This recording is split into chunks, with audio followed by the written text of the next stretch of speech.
Welcome back.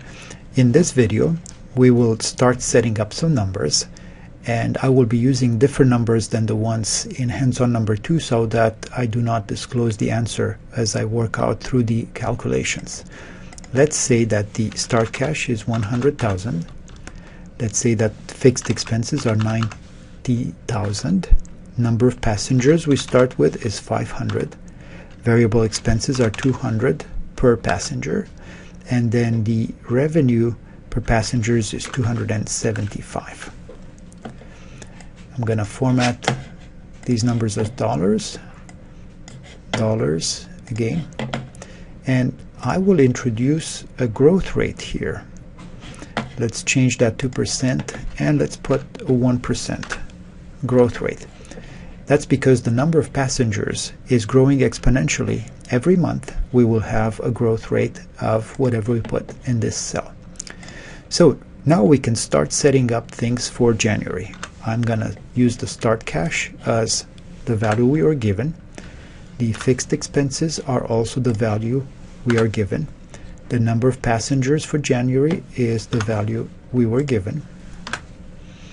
The variable expenses for January are going to be a product of the expenses per passenger, and I will F4 that to make it an absolute reference, if you remember from Excel, and then multiply that by the number of passengers for that month.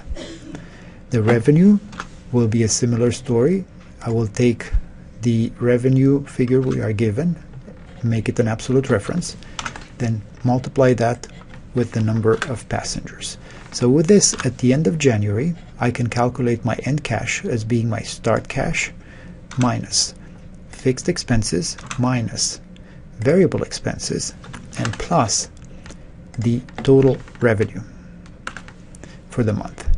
Again, we have some numbers that are dollars,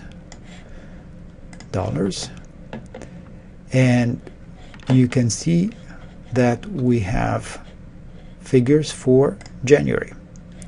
For February, the start cash will have to be the same as the end cash for January because there's no money in or out. The fixed expenses are going to be the same as the previous month's expenses. The number of passengers for February is going to be the previous month's number of passengers times 1 plus the growth rate, and I'm going to F4 the growth rate so that I again have an absolute reference. And then the variable expenses, revenue, and end cash are already formulas, and I can drag them from the previous month. I'm going to format my start as dollars, and now you can see I have a formula for February as well. At this point, I can just drag this formula and apply it to subsequent months. And you can see that at the growth rate of 1% per month, this company is losing more and more money. So we have a problem.